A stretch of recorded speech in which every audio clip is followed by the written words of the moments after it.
አላቋረጥ ጀምሬ ሰላይ ላይ ፈንቀይሬ እህታችን ምህረት በላይ በጣም ነው መሰግነው። ይህንን ሲለው አንድ ሰዓት ብቻ ያደረገችው እሷ ምክንያት ነው። ባካችሁ የዞንና የክልሉን በዛ አጋጣሚ ኢየሩስ በጣም ቴንኪው ያደረግሽው በጣም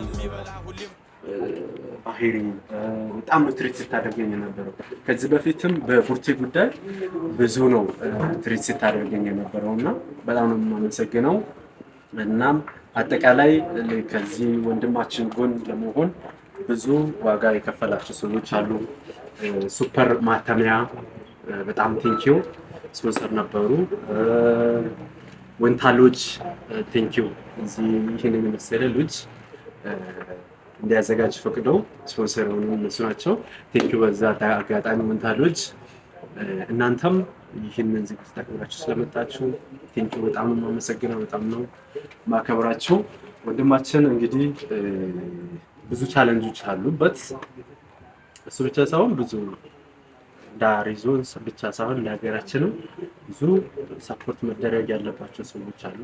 አጋጣሚ የቀረጽኩት ቪዲዮ ነው በዚህ ህይወት ቀይሮ አሁን ወንድማችን ሊታገዝ የቻለበት ማለት ነው።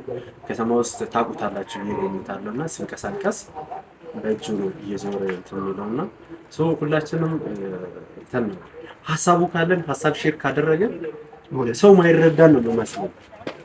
እኛ ሀሳብን መሸጥ ስላልቻለን እንጂ የኛን ሀሳብ የሚጋሩ ብዙ ሰዎች አሉ። አሁን የዚህን ሰው ፎቶ ሚዲያ ላይ ባላወጣ ነው እርግጠኛ ነኝ ይህ አይነት ድል ይኖረዋል ብዬ አላስብም። ሁላችንም ባለንበት ህይወት ውስጥ ተጽዕኖ ፈጣሪ ነን ብዬ እያንዳንዱ ሰው ማለት ነው። ሶሻል ሚዲያም ኖሮ አልኖሮ ብቻ እያንዳንዱ ወጣት ተጽዕኖ ፈጣሪ ነው። ግን ያችን ሀሳብ ያለ መጠቀም ወይም የዋንን መልካም ሀሳብ ያለ ማጋራት እኔ ምን አገባኝ ወይም እኔ እንደዚህ ወይ በግል ስራ ህይወት ምናምን ተጨናንቀን ካልሆነ ድረስ እኛ ሁላችንም ወደ መልካም ነገሮችን ከቀየርን ብዙ መልካም ነገሮችን ማድረግ እንችላለን።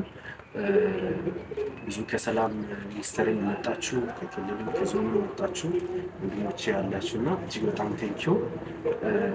መጨረሻ ላይ ወንድማችን ያው በኋላ ርክክብ ስናደርግ እርግጠኛ ነኝ የሚያወራው እድል ይኖራል ብዬ ገምታለሁና ኦልሬዲ ይህንን እድል የሚወሰድኩት ለምስጋና ነው። በጣም ቴንኪው ማለት የነበረብን ሰዎች ስላሉ ነው። አመሰግናለሁ።